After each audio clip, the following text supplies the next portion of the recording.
Hello everyone, Blue Star Saber here is once again to do another Percy Jackson review.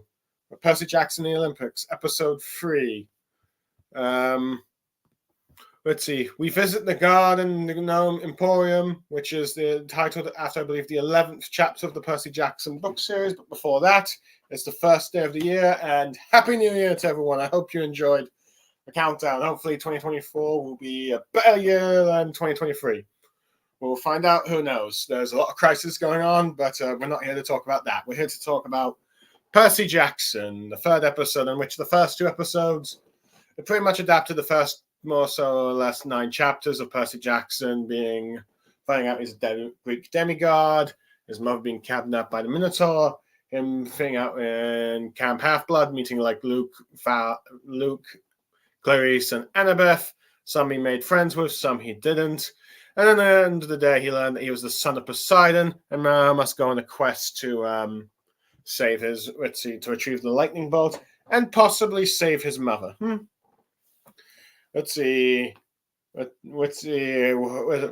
he does. Let's see how he does in this quest. Well, I'm about to review the episodes. So, the episodes. Sorry, I'm thinking of like 2 episodes like usual, but from last week, but it's not. Anyway, Percy is sent to the big house to see the Oracle of Delphi, who, in order to receive a prophecy to make the quest official, the corpse comes to life, and it's shown to be a bit of a green mist, which takes the form of Gabe Urligano, his stepfather, in which he hears 2 parts of the prophecy, saying, "You shall go to the west and face the god who has turned. You shall find what was stolen and see it safely returned," which is many people thinking is hinting, of course, at Hades and, of course, the lightning bolt.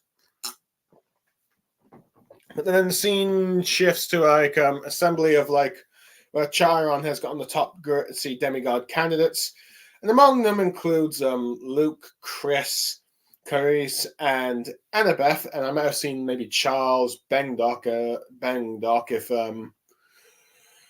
let's see, possibly, well, at least maybe we could see an actor who portrays him that matches his description from the books, but we'll have to wait and see if that's going to be the same as the books. But Percy Jackson immediately chooses Annabeth, even though Chiron thought he would at least wait until he said names of certain candidates, but Percy decides to pick Annabeth since she wouldn't, hesitate to push him off or for like whatever the quest he needs, if it means completing the quest.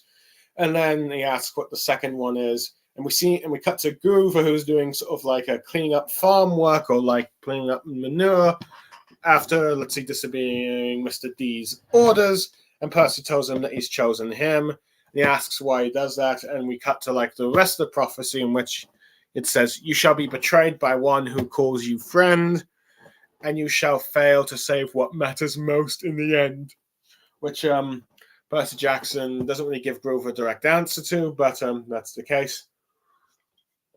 Next scene, he is in his cabin receiving a meeting with Luke, who he admits that he nearly chose him before Grover, but he thinks Grover's a good choice, and gives him his shoes he was given to his father, in which he commands the word mania, and so they're flying shoes, which can help him and all that stuff in the quest.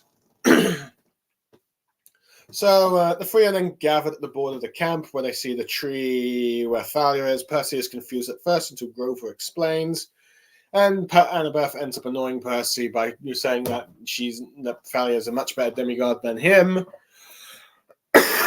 and that she's really making the decision to manage the quest, even though Percy should technically be the leader. Well, Percy is saying how I thought we'd just take votes on this, but he's just ignored by this, but never mind. And they end up taking a bus to New Jersey. But granted, during this bit, we learned that it was actually Miss Dodds or Electo.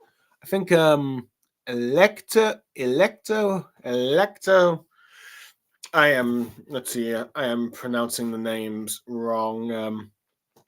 Electo, I believe. I am pronouncing the names wrong. Sorry about that. Oops, I've accidentally turned on my Alexa, I think. But nope, no mind. So they're on the bus and they end up getting into a bit of a. And Percy gets warned that he can't really fly, otherwise Zeus might take a shot at him. And during this, Annabeth is going to get snacked while they're on a stop. Percy protests and says, "Oh no, go!" But Annabeth insists that he stays there because just because the scent he'll be safer amongst the scent in the back of the bus there. Groover tries to defuse the situation with a compliment song, but it doesn't work. And then as Annabeth goes to get snacks, Groover tries to explain to Percy that how the reasons that demigods are different. Demigods can be smelled by monsters, especially those of the big three, and all monsters can smell a particular thing above a demigod based on their traits. And during this time, Annabeth realizes that Alecto is on the bus, so was like pursuing her while she was getting her the snacks, throwing her in the knife while invisible. Little jabs at each other about how easy it was to spot the other, or like what happened to Thalia. And Alecto gives an offer to like Annabeth that if she gives up Percy, gives her up to him, who needs to be captured alive by commands of her master Hades, she'll let her try and travel safely on the quest. Annabeth, of course, sort of refuses, and she warns like Percy and Groover that the Elector is here. She gets up, turning into monster form, and then they break a window in which another one of Electo's sisters comes through. Annabeth throws a knife and kills that Fury, and everyone else panics out of the bus when they hear the alarm going off, and Electo is unable to pursue because of the crowd of the bus. But as a result, they end up now walking in sort of like a satyr path in the woods where Groover's uncle did, with Percy thinking they should call camp. But Annabeth refuses to get help, but Annabeth refuses because it refuses this suggestion, meaning that means they weren't good enough for the quest, and they were considered failure. Percy doesn't mind, but Annabeth gets mad and calls him afraid, and Groover tries to defuse the situation, particularly after Percy asks why doesn't she just call her mom for help, but and realizing they haven't talked for a while. Groover tries to, of course, calm the situation, but Annabeth reveals that he was the one that was Thalia's protector when it came to Luke and her and Thalia and all that, and as a result, he's the one that failed. And before they can get anywhere, Groover smells food, particularly burgers, and leads to a place called Auntie M's Emporium. But as they enter there and they see all these statues, and they start to realize something's mystical, particularly Groover and Annabeth. With Annabeth realizing that it must be Medusa, since, well, she's the most famous for turning people to stone. And as a result, Elector has suddenly arrived, ready to taunting them about Annabeth's offer from before, like you should have taken it, but Medusa shows up and Electo covering herself with her wings so she doesn't get stabbed by Medusa, showing her own fear. And then Medusa inviting in the trio to have food and saying that she's not going to harm them, but you have the choice between her and Electo, and Percy Jackson chooses Medusa because he has a sort of good feeling because of what his mother used to tell about Medusa, and they come inside and then have like food. She says he has no intention to harm them despite what their children are, and says he doesn't really hate Annabeth because of what her mother did, and calling herself a victim when she gets suggested being a monster. Ritzy then asking them, do they know the story about Ritzy, about herself, with Groover saying, I do, but gets hesitant when she starts to tell the story herself, where she reveals that she was a devoted follower of Athena, and then one day Poseidon caught wind of her and professed his love to her, and they had a sort of relationship. As a result, Athena got angry and punished her as a result of her, not Poseidon, but her, and became a Gorgon that she is now. Which causes some conflict, causes, I think, Annabeth to be a bit hesitant to try and defend her mother afterwards, but still insists on her side. With then her inviting Percy into the kitchen, with Annabeth telling Grover they need to run. With then Medusa and Percy chatting within the kitchen, talking about how she's similar to his mother, offers to help her try and rescue her, but offer up their friends in return, who's going to betray them as she would turn them to stone for him. But he rejects that by running away, and then she removes her veil, and then pursues the demigods, in which Percy ends up finding the dining room abandoned and goes to the basement, meeting with his friends.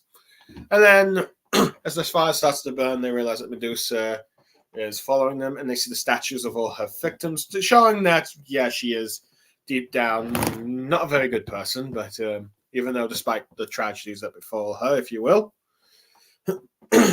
Grover tries to put on the winged shoes and try and cause a plan to distract with them, but ends up saying Maya first, which causes him to fly out of the way. With Percy and Annabeth trying to find another plan, they end up scattering, and with Medusa saying the two have made their choice, and to be like their parents, so she's going to punish them by turning to stone. And as a result, she tries to tempt Percy again with, I think the author brings out of that fact. But Pretty Groove tries to get her to look into her eyes, but Groove ends up crashing, distracting her, allowing Annabeth to put on the cap, and then Percy is able to slice her head off. And afterwards, they take the head after finding it, and Percy takes it to Alecto and shows her the face as she flies towards him, and then crashing, and then killing her a second time. Then they return to the basement where they find Groover's uncle, where they realize he's the only one that didn't have fear then. And as a result, Percy then tries to bring out what they need to do with Medusa's head, suggesting that they bury it with Annabeth's hat. But Annabeth protests against this, and they start to argue about, okay, what was that deal you made with Medusa, or what you made with Alecto? And then Groover butts in, pointing to Percy that the hat is the only thing Annabeth has of her mother, as it was a gift from her, and that Percy is tells Annabeth that Percy is acting the way he is because he wants to save the one person that cared about him, his mother. And this is why he's doing what he does. But he does point out, Percy, what on earth is it that you're hiding? With Percy finally confessing the rest about what the Oracle revealed, about how her friends would betray him, and that he fails to save what matters most in the end. And the reason he chose Annabeth was because, well, she thought they would never be friends, and Grover thought never would betray him. And then after a bit of talking about how, I made my choice by killing Alecto's sister, and Percy made her choice by cutting off Medusa and killing her. And then Percy suggests they send the mail to the head to the gods, which Annabeth and Grover protest. And then Percy does the sort of song about that Grover was trying to do earlier. Now, granted, it's cut short, where we then cut to Richard try and cheer up his companions, and it seems to get them to sort of agree to at least allow him to do what he does when he sort of rationalize how we, as a tribute, if you will. And then we cut to New York at the end, where Hermes is taking the head to floor 600, telling the gods, "You're never going to believe this," which ends the episode. Well, we'll admit that is quite the episode, and arguably, probably, very different from how Medusa is portrayed very differently from the books, but I think arguably it's pretty good. Now, Medusa is portrayed by, I believe,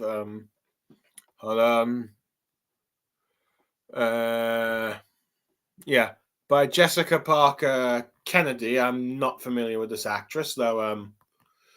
It's probably a lot different than let's see, hold on. Let me just Percy Jackson movie from the Medusa. Well, a different actress from the one from the Percy Jackson's first movie, in which I believe she was betrayed by Medusa. Ah, yes, Uma Thurman. Now, granted, from my understanding, that movie's portrayal. That actress' performance was praised in the movie. I think the famous critic Robert Eager praised her performance. I think that was regarded as one of the highlights. She was like this young, sexy, I guess you could say, Medusa, and goes like, "I used to date your daddy," kind of thing. But like that was very different from the books, and this Medusa, portrayed by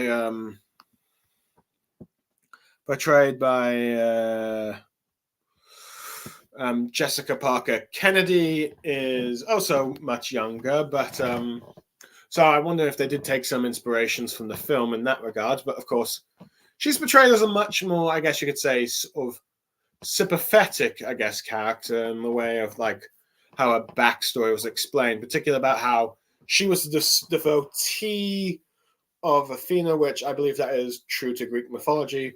I think in the books, she was sneaking out and all that stuff, and then Athena caught her and got mad about that. But it doesn't really portray that way. She might have been,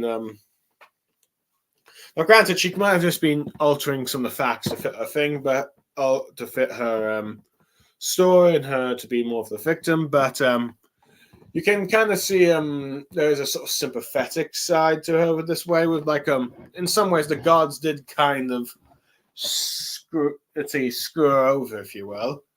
It's like she was a devotee of Athena, sort of like an Athena fangirl without being a child, and then suddenly another one shows up proclaiming their love to her, and she takes it, and as a result, Athena gets mad for that, not at, let's see, Poseidon, but more at her. Well, probably at Poseidon, but also at her, really. But and as a result, because of what her Percy's fathers did, she's mad. But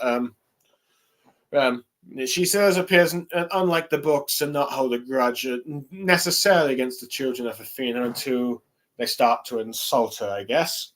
So she gets mad about. And then, as a result of what Annabeth, of course, standing up for her mom, she then decides to make her a target. Now, granted, it could be always possible she was always planning to make her a target, because the way she offers Percy to, like, I can help you go and continue your quest to save your mother, but get rid of the other two, which arguably she brings up Percy's own doubts and due to the quest about someone betraying him at the end because of what the quest said, but she does seem at least make comparisons between her and Sally, which, to be fair, there are probably, since they ended up getting the attention of the Sea God, but one got punished, let's see, by becoming a monster, the other got punished by the other's brother. But Percy didn't really want to betray his friends, and he make his choice, and as a result, she just completely turns on him. But I do respect the sort of choice that Percy made. But even though she might be wrongly treated by the gods, that still does not excuse her actions, particularly turning people to stone, including Grover's uncle. So who I do like how they show a statue of. And it's interesting how they give a bit of character about how he's one of the bravest ones here, because the other one was a bit of a little jokey bit before turning serious in the movie, where which is like, the statue reminds me of my uncle, has a bit of a wart, and it's like, oh dear, who got turned to stone by Medusa, and he's like, oh dear, realizing that they're in serious danger. So you have that part of like the Percy Jackson thing, but yeah, I do now I can't recall how the fight happened in the books. I do recall that it wasn't Annabeth putting the cap on to make him invisible. I think Percy was just having to maybe using a mirror to look I think, but I think this way works. It might probably in some ways be a bit more effective, or at least showing that showing the power of the invisibility cap makes everything invisible, and as a result, a monster's affected by looking at them cannot work. So I thought that was quite effective, especially for what they use a bit later. But yeah. Anyway, Yoko Dalfi, we actually hear the prophecy now for the first time in live adaptation since the movie skipped it. And Percy's quest was not officially stated, but yeah. Now, granted, I forgot that apparently Gabe and the poker players showed up for this bit. Gabe showed up for this bit, as I thought that was just something original from the books, but after checking with the wiki, turns out it was there. The only difference is you don't have the poker players because it was a bit more of an adaptation thing. But either way, it was a very funny scene with how Percy reacts. I do like how they sort of cut the prophecy bits where you had the two quest lines that Percy reveals to Chiron and Mr. D and Grover, but not the other two, and only does after he picks Grover about how he'll be betrayed by a friend, and it's like it gives you kind of the idea that Percy might not necessarily trust Grover at the beginning of this episode, or because of what happened previously in the first episode, but or Stu might not fully trust him, but it's more revealed about actually does fully trust him. It's just that Annabeth he does not expect to become friends with, but we'll get more to that later. But I think it's interesting how in the show they decided to have cameos of all the demigods that we know of Chris, Luke, and Clarice and Annabeth all around with Chiron, making these are the finest ones to go on the quest with, and recommending these are the ones you pick, showing that there is a sort of elitism in the sort of camp, I guess. These are the best picks, so we recommend these, even though it's up to Percy's choice, which of course he does choose Grover, but he doesn't hesitate to choose Annabeth. And I do like his reasoning about how using the last episode about when Annabeth didn't hesitate to push her, even though, and he thinks that might be the same case when he might need a push from her in order to do the quest and not hesitate. So there's that. But Joe's Grover because his best friend. But I do like seeing the sort of funny moments of Grover being punished by cleaning up manure. But I do like how you had Percy and Luke interacting, and Luke and him revealing that he was suggesting which wasn't in the books, but that he would actually did think of suggesting Luke because he does consider Luke a friend. But I do like how Luke suggests that Grover's a good choice because sort of hinting at maybe the revelation that Grover was the satyr that helped him, Annabeth, and Thalia beforehand, but not until Annabeth actually reveals it herself. But anyway, of course, we do know that in the book, spoilers for the books. I think at this point you should probably just skip the next minute or so of this review. We know that Luke is the one that betrays Percy Jackson in the end. But I do like how this sort of builds up towards...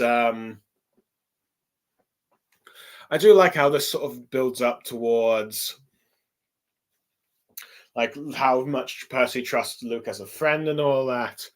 And showing that just the level of trust he has in him, which is all going to make which betray a bit more heartbreaking. We actually see it in the final episode.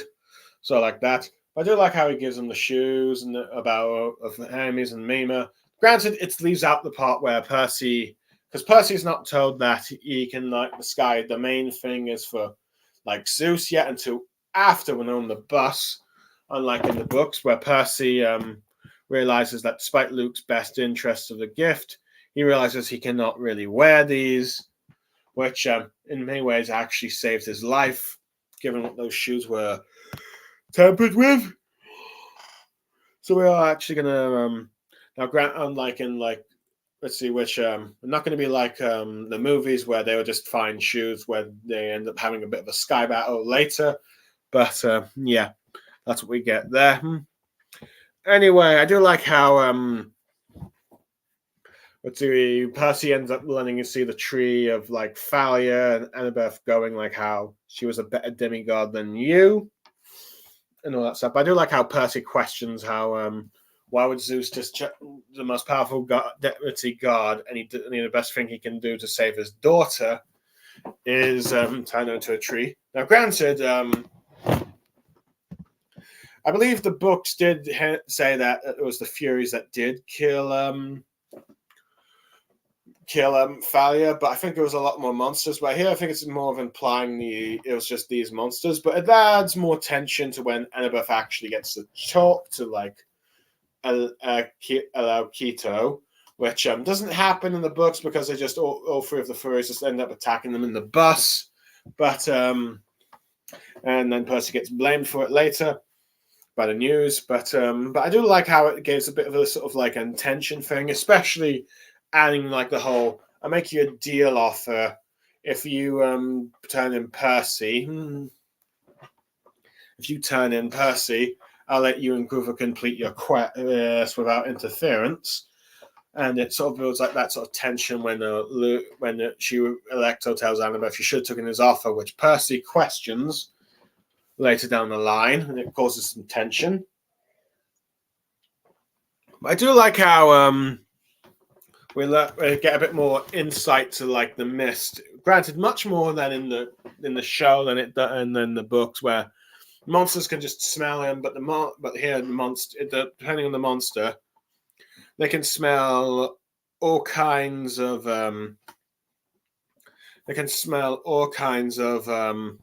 things, and that stronger ones, the big three particularly, like depending on the monster, they can be fear or well, not actually fear, but they can, depends on the monster itself.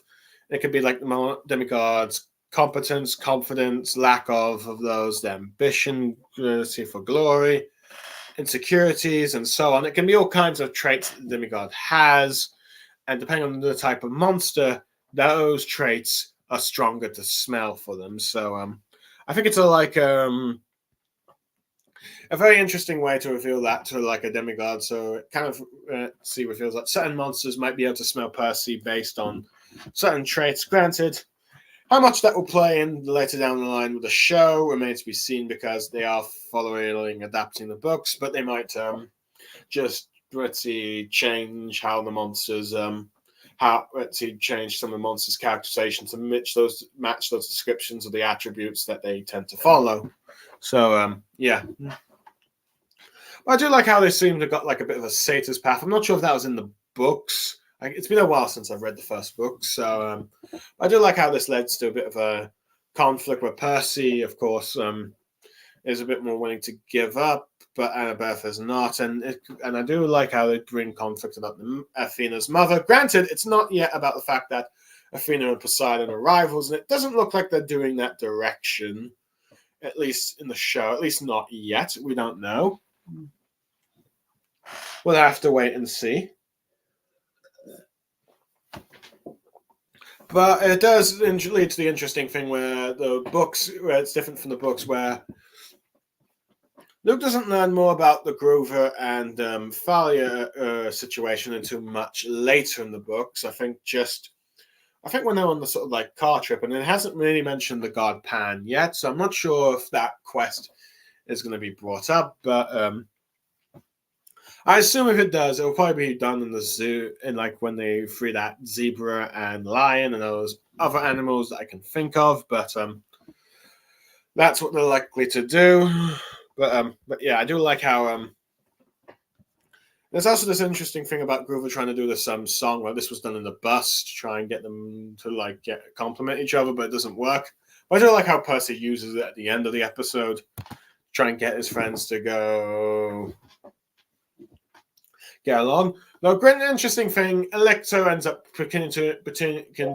different from the books, is that she continues to follow Percy Jackson and Annabeth to, of course, Medusa's garden, and shows her fear with Medusa and all that, which one thing I will also admit, I do like how and this is different from the books. Annabeth, Grover, and Percy realize who who Auntie M actually is, because the statues are all pointing there. I mean, it's pretty obvious the way some of them are monsters, particularly Cyclops is there, but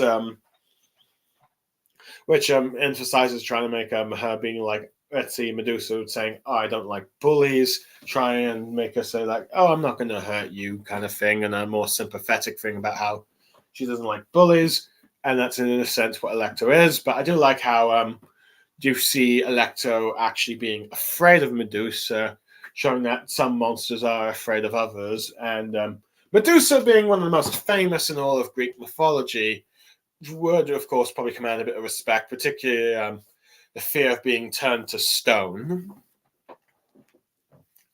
and that so I do like the sort of like tension and fear there, and I do like how that, of course, Annabeth being a child of Fiend is able to quickly deduce who this is, as it takes a while for Annabeth to realize who Medusa is after she starts talking about herself, and that's when Annabeth starts to realize, oh crud, this is Medusa, but Percy doesn't quite figure it out.